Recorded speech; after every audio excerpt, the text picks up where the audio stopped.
Oke, selamat malam ya Bapak Ibu sekalian, teman-teman trading ya di Dimex sekalian.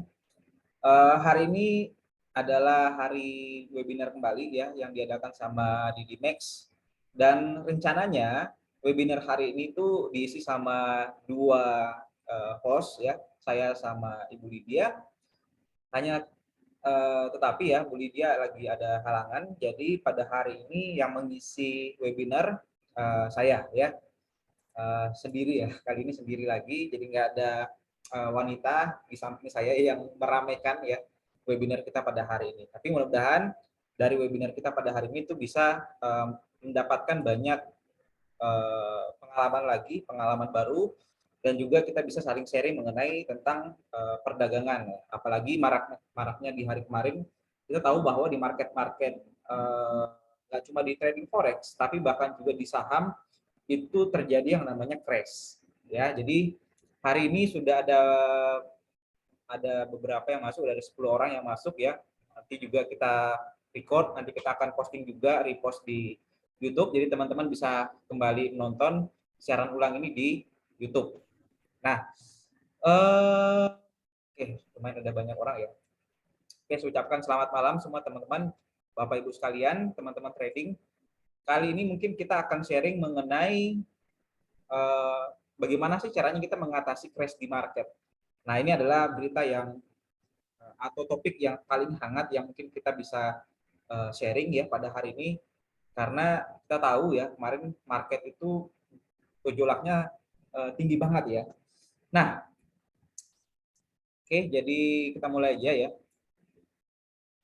Jadi mengenai crash ya di market, belakangan ini terjadi kasus mengenai geopolitik antara Ukraina dengan Rusia. Seperti Bapak Ibu ketahui sekalian ya, yang sudah trading ataupun yang belum trading itu pasti kerasa. Salah satunya mungkin yang belum pernah trading atau yang baru dengar-dengar trading, dampaknya itu masuk ke harga barang-barang jadi naik. Ya, mungkin salah satunya juga di minyak goreng ya, yang sejauh ini kita lihat harganya makin lama makin naik, jadi kita jadi panik buying. Jadi nggak cuma di market forex yang terjadi crash, tapi juga di market real itu terjadi juga ternyata crash di market, dan ini lagi fatal banget sekarang. Jadi kita memang mau tidak mau harus pinter-pinter gimana caranya mengatur duit kita. Nah, berhubungan dengan itu ya, mengenai market crash, kita masuk di definisi dulu ya sebelum kita lebih jauh mengenai topik kita pada hari ini. Jadi topik kali ini yang saya angkat adalah mengenai crash ya. Jadi pertanyaannya apa itu crash? Jadi kalau kita bicara soal secara definisi, market crash itu merupakan kondisi yang dimana pasar itu mengalami pergerakan yang signifikan, dan itu kebanyakan dari down ya. Jadi ini saya ambil acuan kebanyakan dari saham itu pada anjlok semua.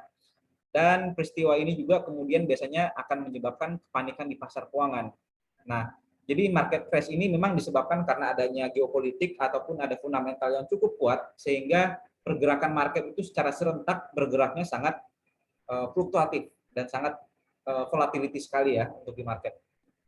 Nah, perlu kita tahu Bapak Ibu sekalian bahwa ketika terjadi crash atau terjadi kepanikan di geopolitik, kebanyakan para investor atau pemilik modal itu menjual mereka punya aset ya, di entah itu di saham ya, atau itu mungkin di perusahaan-perusahaan yang besar ya, mereka akan menjual itu, lalu mereka akan mencari tempat penyimpanan duit yang jauh lebih aman. Nah, dan itu kita sebut sebagai yang namanya safe haven. Nah, ini perlu Bapak Ibu sekalian ketahui, entah itu Bapak Ibu adalah seorang investor ataukah seorang trader, wajib kita tahu itu mengenai safe haven. Jadi safe haven ini adalah tempat pelarian para investor atau pemilik modal ketika terjadi ketidakpastian geopolitik ataupun kondisi tertentu ya. Nah, kalau secara definisi, safe haven ini merupakan suatu jenis instrumen yang dinilai lebih aman ya saat ketidakpastian ekonomi, politik ataupun geopolitik yang meningkat. Saat resiko meningkat, maka investor akan mengalihkan investasinya ke jenis aset yang dinilai lebih beresiko rendah dan memiliki fungsi lindung nilai hedging terhadap volatilitas pasar yang terjadi. Jadi kata kunci yang kita bisa dapat dari safe haven ini adalah, pertama adalah instrumen yang jauh lebih aman, dan yang kedua itu merupakan lindung nilai atau kita sebut sebagai hedging. Kita tahu bahwa untuk di safe haven ini nggak cuma di emas, ya. Kalau untuk dasarnya kan sebenarnya ada di emas, tapi kalau untuk secara menyeluruh ada dalam bentuk emas, ada juga dalam bentuk mata uang. Dan mata uang yang tentu berdampak mengenai safe haven ini ada dua, yakni adalah Swiss franc ya dan juga adalah Jepang yen. Pertanyaannya kenapa harus cuma tiga ini ya? Jadi seperti kita tahu bahwa kalau emas ini merupakan mata uang pertama yang sebelum ada dolar ya. Jadi kita menggunakan emas untuk sebagai nilai tukar yang bernilai. Jadi untuk penyimpanan yang paling aman itu biasanya masuk ke emas dan juga ada di Swiss franc. Nah, kenapa sih hanya Swiss franc dan yen? Kenapa bukan euro? Kenapa bukan dolar? Nah, seperti kita tahu, kalau bicara soal Swiss franc atau di Swiss, itu merupakan negara yang kita lihat pengelolaan keuangannya itu adalah pengelolaan keuangan yang sangat baik. Makanya kenapa kalau kita Bapak Ibu sekalian melihat orang-orang ya biasanya kayak Crazy Rich itu menyimpan duitnya, kebanyakan akan simpan duitnya di Swiss. Karena memang kondisi di Swiss ini merupakan negara yang terkenal dengan kondisi ekonomi yang stabil. Nah, begitu juga dengan yen atau Jepang yen. Jadi negara Jepang ini merupakan negara yang kategorinya memiliki sektor perekonomian yang bagus dan juga merupakan tempat atau negara yang memberikan kreditur yang baik ya terhadap beberapa negara. Jadi kenapa safe haven ini dinilai sangat baik oleh sebagian besar investor karena adanya beberapa alasan tersebut. Jadi kalau misalkan terjadi geopolitik atau hal-hal yang membuat orang panik dalam market, mereka akan lari ke tiga safe haven ini. Jadi kita perlu perhatikan dan Bapak Ibu bisa cek juga bahwa di harga emas kemarin harganya sangat tinggi ya. Bahkan kemarin kita lihat harganya mendekati harga tertinggi sepanjang sejarah di tahun 2020, yakni harga sekitar 2076 dolar per troy ounce. Ya. Begitu juga dengan Bapak Ibu mungkin bisa cek di Swiss franc ya, Swiss USD mungkin dan juga USD yen. Bapak Ibu bisa cek di situ harganya malah melambung naik. Nah, itu disebabkan karena adanya kondisi-kondisi geopolitik yang sangat memanas saat ini. Nah, yang jadi persoalan ini kalau misalkan kita trading di forex nih harusnya seperti apa kita menyikapi dengan yang namanya crash ya di market, tiba-tiba harganya lompat ya seperti kemarin kita tahu harga emas itu lompat sangat signifikan dan juga di beberapa mata uang lain seperti euro, GBP itu harganya malah anjlok sampai hari ini. Nah, ini perlu kita ketahui untuk Bapak Ibu sekalian bahwa dalam trading itu ternyata memiliki dua cara transaksi. Ya, yakni yang pertama adalah kita sebagai seorang trader atau seorang trading ya, kita trading dan juga kita sebagai seorang investor atau investasi. Jadi perbedaan ini tentu sangat berbeda ya, yang kita harus lihat. Kalau misalkan kita mengacu di investasi ya, artinya kalau kita di investasi ini kita bicara soal jangka panjang. Nah, kalau di jangka panjang ini artinya kita harus memikirkan mengenai ketahanan dana. Ya, misalkan kita melakukan transaksi sell di gold, berarti yang harus kita pikirkan adalah ketahanan dananya kita. Sampai kapan? Nah, sampai fundamentalnya ini berbalik. Nanti akan kita sambung di mengenai kondisi gimana caranya kita lihat untuk menganalisa market. Dan juga yang kedua, kalau misalkan kita komitmen untuk melakukan trading, ya, yang harus kita perhatikan adalah seperti apa trading rules-nya. Nah, misalkan kita seorang trading harian gitu ya. Jadi kalau misalkan kita trading harian, berarti ada jangka waktu yang kita tetapkan. Entah itu profit ataupun loss, mau tidak mau kita harus jual. Nah, itu perbedaannya antara trading jangka pendek dan juga investasi jangka panjang. Nah, jadi untuk pola seperti ini Bapak Ibu jangan sampai menggabungkan kedua hal seperti ini dalam tradingnya. Karena kedepannya juga pasti akan bingung ya. Niatnya kita mau trading ya jangka harian, ternyata kok malah kita investasi jangka panjang. Ataupun kebalikannya, kita maunya harapannya dapat profit yang besar dengan jangka panjang, tapi ketika melihat posisi lagi profit sedikit ya, baru 2-3 poin, kita udah lepas. Nah, itu sama saja kita trading. Nah, ini harus kita perhatikan bersama-sama. Dan menyikapi dengan adanya kondisi market ya, atau kita sebut dengan crash, ketika kita sebagai seorang investor, harganya ini misalkan kita masuk di gold ya, karena untuk di trading forex itu bisa dua arah, Bapak Ibu melakukan transaksi sell, yang harus kita lakukan adalah bisa untuk planning jangka panjang pertama. Yang kedua, peluang ini untuk investasi sangat baik waktu di hari kemarin. Karena ketika harganya kemarin naik dan sempat naik sampai di harga tertinggi, di harga sekitar 2071, itu merupakan angka yang sangat ideal untuk kita melakukan transaksi sell yang lebih banyak lagi. Ya, jadi kalau bicara soal investasi ataupun trading ini pasti ada perbedaan yang mendasar. Ya. Nah, selanjutnya untuk di cara trading ya mengenai crash ini ya kita perlu mengetahui ya bahwa di market itu kita menganalisanya ada di dua sektor ya. Yang pertama tiga sektor ya, ada yang fundamental dan juga dari teknikal ya. Nah, kalau secara teknikal ini kita bicaranya soal indikator ya. Indikator ini ada banyak, misalkan kita menggunakan RSI ataupun stokastik atau moving average dan lain-lain. Yang kedua, kita melihat support resisten di mana yang mungkin Bapak Ibu yang kalau masuk di grup Trading Like a Pro, di situ setiap hari saya bagikan support resisten di mana Bapak Ibu bisa maksimalkan di situ. Dan juga yang ketiga, tren. Kalau misalkan trennya naik, kita fokus buy, trennya turun, kita fokus sell. Jadi ada dua analisa yang kita gunakan dalam melakukan transaksi. Nah, kalau misalkan kita adalah seorang investor ataupun trading yang jangka panjang, sebaiknya penggunaan yang baik kita gunakan adalah menggunakan analisa fundamental. Entah itu baik bagian di economic policy ya, seperti ini keputusan ekonomi itu kita lihat dari data ekonomi yang mungkin akan rilis, mungkin di minggu depan ada suku bunga juga itu akan sangat berpengaruh ya untuk jangka panjang. Dan juga kita bicara soal kejadian politik ya atau geopolitik. Dan itu yang terjadi kemarin waktu Ukraina dengan Rusia. Jadi hal-hal seperti itu bisa kita perhatikan. Nah, jadi hal-hal mengenai fundamental dan teknikal ini itu jangan sampai kita satukan. Ya, boleh kita satukan asalkan dengan catatan bahwa kita harus lebih dominan kemana. Karena kalau misalkan kita mau menggunakan teknikal jangka panjang, saya rasa sih mungkin akan kurang maksimal.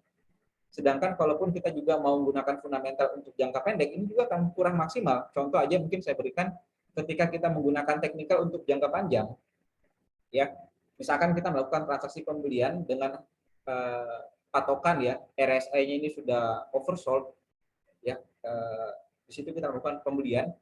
Namun targetnya jangka panjang malah ternyata harganya sempat naik sedikit, lalu kemudian turun jauh.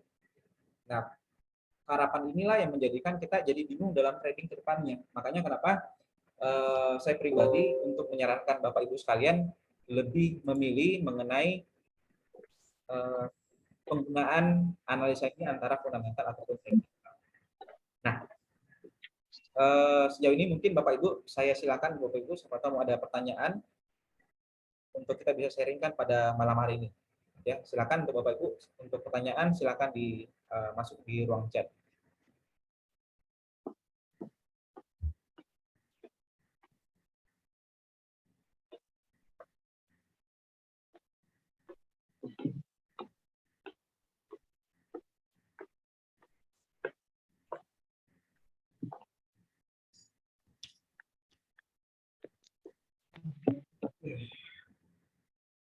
Dari Pak Yudiantara ya. Dolar masuk safe haven coach. Oke. Jadi kalau untuk di dolar ini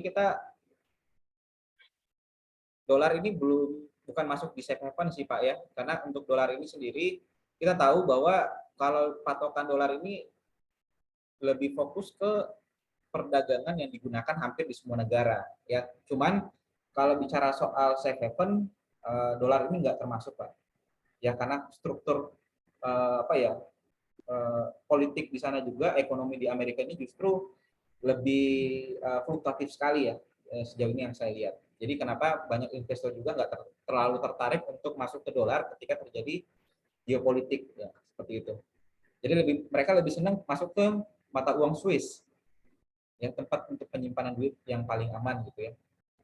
Makanya kenapa kalau misalkan kita lihat di berita atau yang terakhir yang kita lihat ya, kasus dari Indra Kents itu kemarin dari jalan-jalan dari Swiss, kenapa sih mereka lebih pilih orang-orang yang punya duit banyak ini pilihnya di Swiss? Karena di Swiss ini memang terkenal ekonominya stabil ya, entah itu dari suku bunga ya ataupun juga dari biaya-biaya lainnya. Jadi kenapa banyak juga para investor itu lebih senang simpan duitnya di sana ya, untuk jangka panjang jadi jauh lebih aman, Pak, seperti itu.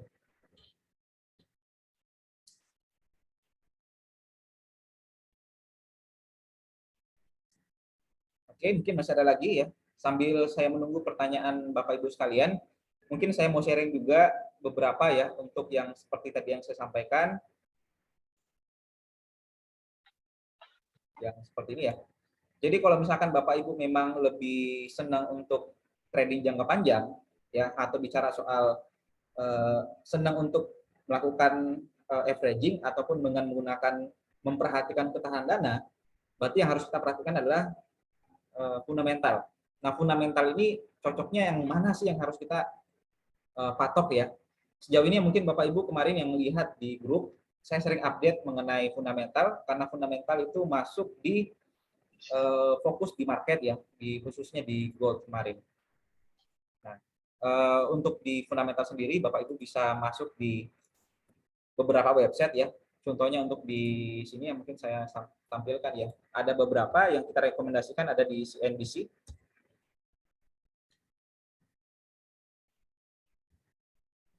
Ya.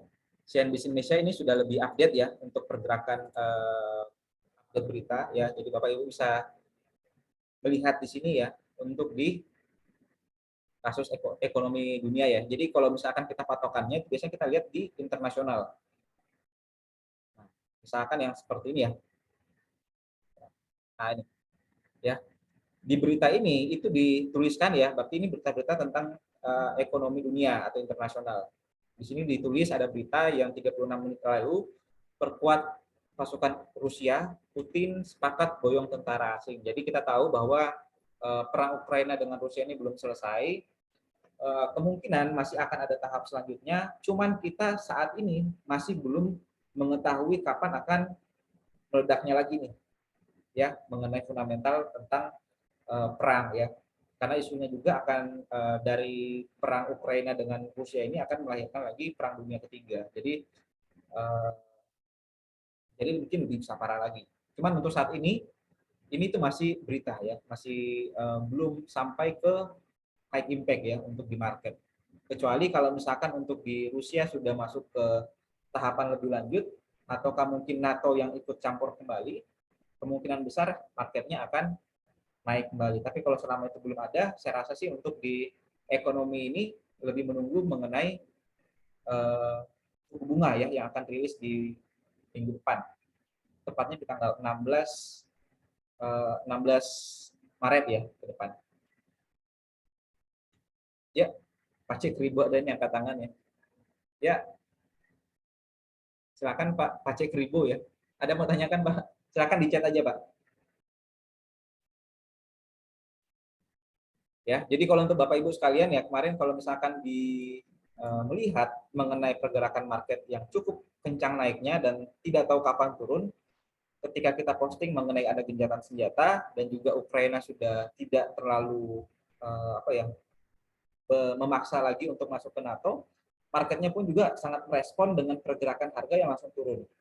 Ya, dan itu sangat cepat sekali ya untuk respon market dengan berita yang ada. Itu kalau untuk kita bicara soal dari geopolitik. Nah, yang kedua itu dari segi data ekonomi. Jadi kalau untuk data ekonomi ini kemarin ada yang nanya sama saya, Pak, kalau misalkan data ekonomi yang mana paling berpengaruh sebenarnya dengan market emas. Jadi kalau misalkan kita lihat di data ekonomi, kita bisa masuk ke trading ekonomi ya. Nah, jadi Bapak Ibu bisa masuk ke tradingeconomic.com ya. Di situ sudah ada berita mengenai data-data ekonomi yang sangat berpengaruh. Misalkan di data ekonomi ini Bapak Ibu bisa scroll ke bawah dan di sini kelihatan ya ada negara-negara dan ada beberapa data ekonomi yang sangat penting di negara tersebut. Khususnya yang pertama itu pastinya di GDP ya, pendapatan dari perusahaan negara tersebut. Ada yang rilisnya tahunan itu years ini ya, YOY seperti ini, atau secara kuartal. Jadi QOQ ini adalah secara kuartal, dan juga ada interest rate, serta ada juga inflasi, ada mengenai pengangguran ya, dan juga government budget. Nah, serta ada juga utang dari suatu negara. Nah, di sini yang kita lihat bisa jangka pendek yang mungkin akan rilis itu di interest rate. Nah, interest rate di sini kita bisa lihat ya. Nah, ini seperti ini. Kita bisa lihat rilisnya kemungkinan nanti di tanggal 16. Nah, 16 jam 6 malam ya kalau untuk di Amerika sana. Nah, dan ada beberapa berita yang penting yang harus kita cek juga kalau misalkan bicara soal fundamental seperti ini ya, atau data ekonomi seperti ini. Contoh misalkan di data sini atau summary atau kesimpulan mengenai dari suku bunga ya, mungkin saya terjemahkan aja untuk Bapak Ibu sekalian.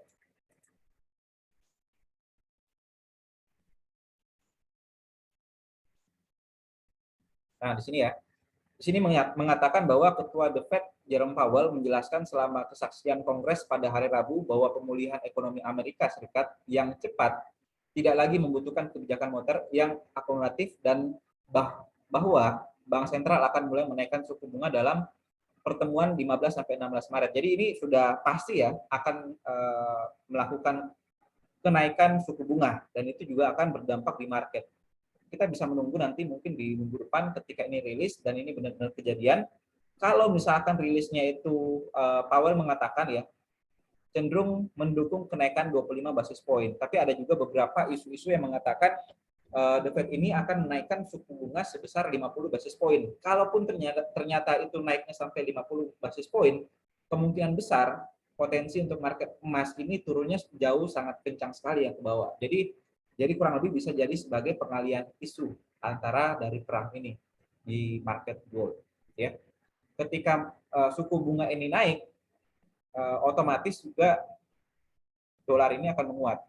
Ya, jadi para investor yang menyimpan uang di safe haven emas ini akan beralih lagi ke dolar, seperti yang disampaikan tadi Pak Yudi ya. Jadi pelaku investor itu sangat cermat ya, mengambil keputusan yang mana paling menguntungkan bagi mereka ya, termasuk suku bunga ini juga sangat berpengaruh seperti itu ya. Ini kalau untuk secara fundamental. Jadi kita ada banyak sekali bisa kita jadikan patokan untuk fundamental Bapak Ibu sekalian ya. Cuman saja pada kenyataannya saat Bapak Ibu sekalian trading, dan ini saya juga perhatikan ya dari kita semua trading, ternyata kita sering mencampurkan antara fundamental dengan technical. Nah, ini nanti akan kita bahas lagi tersendiri. Oke, ada Pak Cek Ribu bertanya ya di chat, saya bacakan aja. Pak Cek Ribu bertanya ya, jadi dalam kondisi saat ini apakah analisa yang tepat untuk pergerakan market, apakah technical ataukah fundamental? Oke, nah jadi mengenai pemilihan teknikal ataupun fundamental, seperti tadi yang saya sampaikan ya, jadi Bapak Ibu harus pilih ya sebenarnya, kita memang senangnya jangka pendek ataukah kita mau trading jangka panjang. Artinya kalau jangka panjang, yang kita harapkan adalah profit yang besar. Percuma kalau misalkan kita jangka panjang, tapi profitnya juga nggak terlalu besar. Salah satunya adalah dari data ekonomi ataupun fundamental yang kita bisa lihat. Tapi sejauh ini yang saya lihat bahwa kita lebih senang ternyata jangka pendek sih Bapak Ibu sekalian ya. Karena saya lihat juga ada beberapa testimoni yang saya lihat ternyata taking profitnya itu biasanya sampai 5 sampai 10 poin sih rata-rata. Makanya kenapa kalau untuk di saat ini Bapak Ibu yang ingin menggunakan technical itu justru lebih mudah sih sebenarnya bagi saya. Kalau misalkan kita bicara soal yang mana sih lebih mudah Pak, secara technical kah atau secara fundamental? Secara aturan justru yang teknikal ini jauh lebih mudah menurut saya. Karena di teknikal ini sebenarnya kita nggak perlu melihat mengenai kondisi ekonomi ataupun fundamental. Jadi fokus saja sama trading rules yang kita sampaikan. Misalkan taking profitnya berapa, SL-nya berapa, ya. Misalkan mungkin kali ini saya kasih contoh gambaran mengenai trading menggunakan teknikal yang sering saya share juga di VIP signal yang dari saya punya ya. Tinggal Bapak Ibu masuk ke chart aja. Jadi modalnya kita cuma chart dan gunakan time frame antara M30 atau M15 juga bisa. Ya, kurang lebih seperti ini. Nah, oke, jadi yang kita gunakan mungkin coba saya ambil salah satu teknik menggunakan teknikal itu kita pakai RSI. RSI-nya itu periodenya 10. Cara penggunaannya setiap transaksi yang berada di bawah 30% di area bawah ini ya. Ini saya tandain lagi ya. Ini sebenarnya materi yang udah lama sih sebenarnya kita ulang-ulang terus. Ya. Ketika udah masuk di area bawah ini adalah area untuk melakukan transaksi pembelian atau buy. Ya. Misalkan kita pakai RSI 10 ini, terus juga kita tambahkan dengan konfirmasi candle. Jadi candle ini harus berwarna putih. Ya. Ketika kita lihat close-nya candle-nya berwarna hitam, masih berwarna hitam, ini kita belum ada melakukan transaksi pembelian. Kita tunggu sampai areanya konfirmasi di area ini ya, udah masuk di area putih baru kita bisa action buy. Nah, taking profit mungkin Bapak Ibu bisa menerapkan 1:1 atau 1:2. Nah, kalau untuk di aturan trading yang kemarin mungkin kita sampaikan, beberapa yang ikut juga, ada beberapa ikut, itu ada yang sepakat pakai yang 1:1. Artinya kalau terjadi resiko, kita siap cut loss, stop loss-nya adalah 5 poin. Terjadi profit, kita profitnya adalah 5 poin. Di transaksi kedua, jika transaksi pertama itu adalah melakukan dengan lot 0,1 lot, maka dalam transaksi kedua kita menggunakan 0,2 lot. Nah, itu untuk melakukan recovery. Ya, jadi kalau misalkan kita mau review di market gold kemarin ya,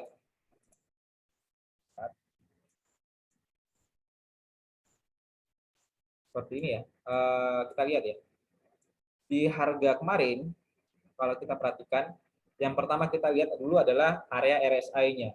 Jadi area RSI ini harus berada di bagian bawah ini dulu. Itu yang pertama. Misalkan kalau yang kemarin kita lihat ya, di sini ada area yang over ya. Ini sudah masuk area pembelian.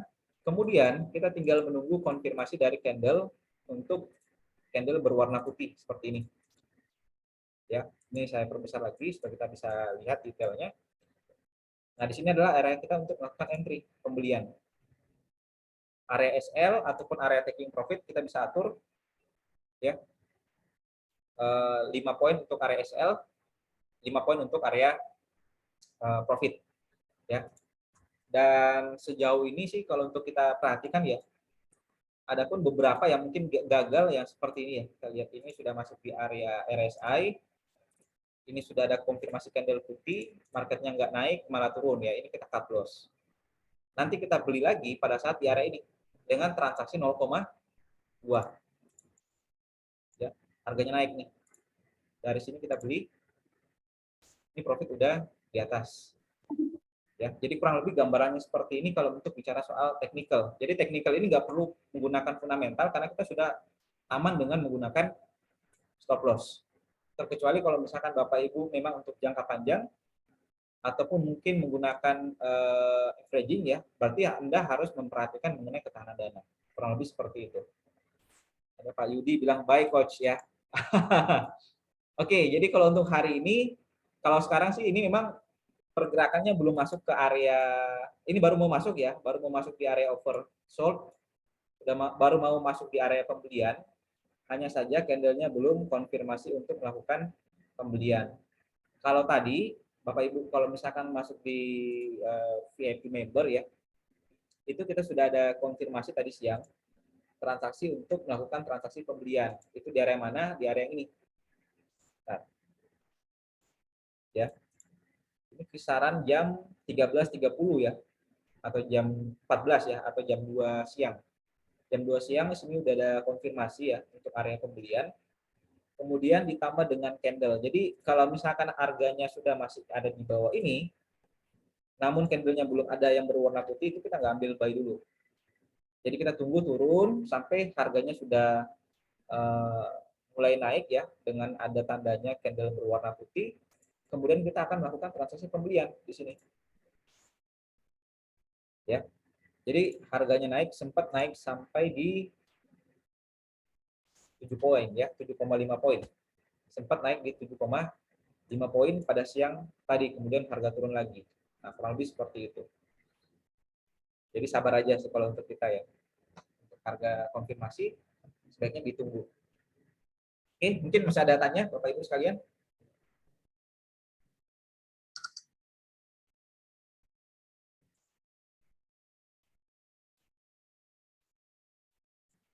Kemarin ada juga yang sempat panik ya dalam waktu harga naik, waktu harga emas naik, cukup naik memang sangat kencang ya. Eh, itu biasanya kalau saya pribadi akan lebih sarankan untuk perhatikan ketahanan dana. Nah, ketika harganya sudah mulai ada fundamentalnya udah turun, nah itu udah bisa taking profit sih sebenarnya di harga kemarin. Ya, itu sorry.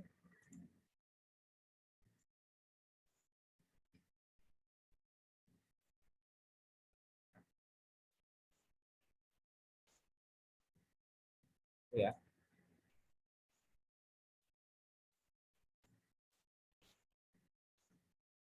Oke, mungkin ada yang tanya lagi ya, Bapak Ibu sekalian.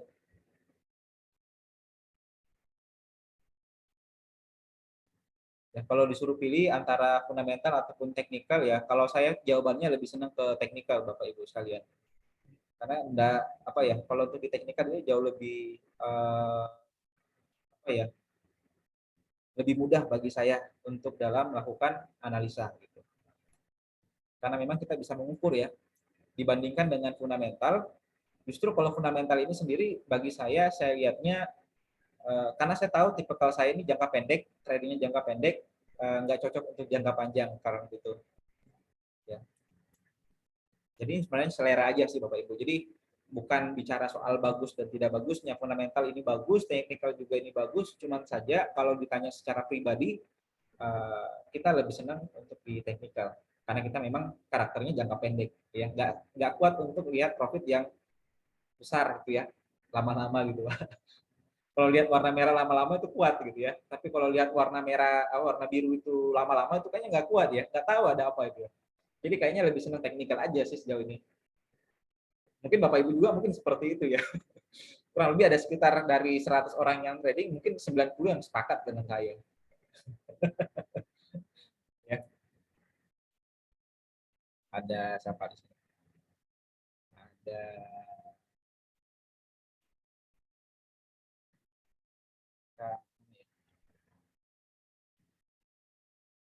Karirin ada nggak di sini? Oh ada, Karirin. Sepakat ya Karirin ya. Jadi jangan dilema lagi ya. Jadi jangan jangka panjang kita pakai technical. Uh,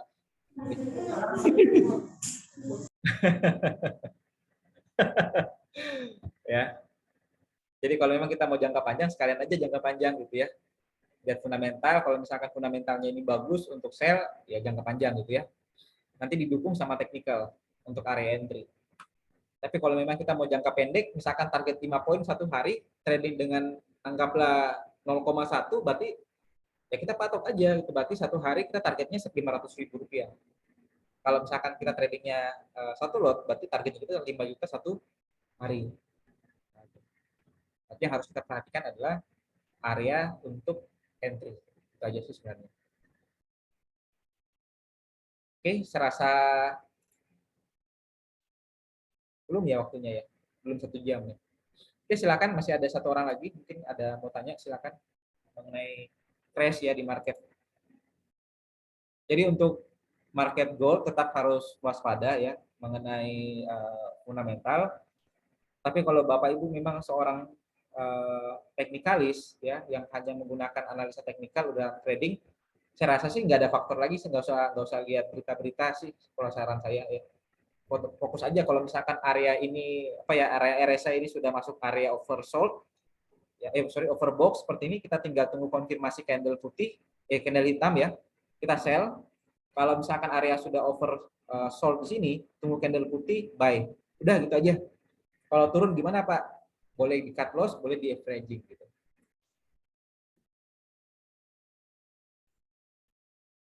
Cuma ingat lagi kalau di averaging harus perhatikan tekanan dana ya.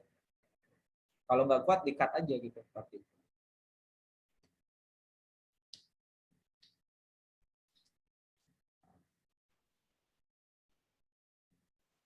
oke, welcome Ibu para Dibah ya.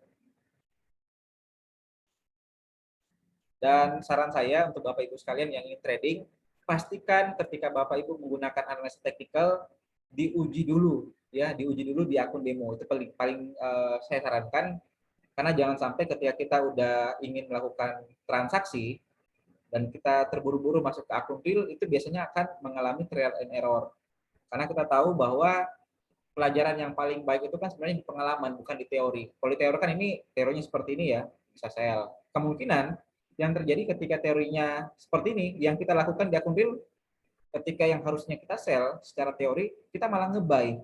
Itu banyak juga kejadian seperti itu. Jadi sebaiknya kita cari tahu dulu kelemahannya kita di mana, kekurangannya kita di mana di akun demo. Ya, kalau bisa di akun demonya dihabisin aja akun demonya, nanti kita bikin baru lagi. Supaya pada saat di trading akun real kita udah tahu kondisi paling terburuk itu seperti apa, kondisi paling baiknya seperti apa, kapan sih kita gasnya kencang, kapan sih kita harus ngerem, ya. Makanya kenapa kalau untuk di akun demo kita selalu sarankan paling minimal dalam trading di akun demo adalah 1 minggu.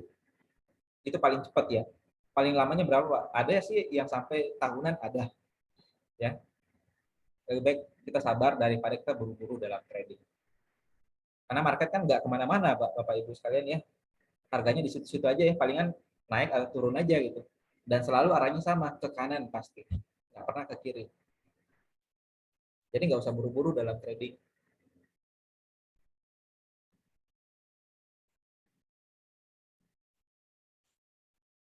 Oke, saya rasa cukup ya. Udah nggak ada yang bertanya.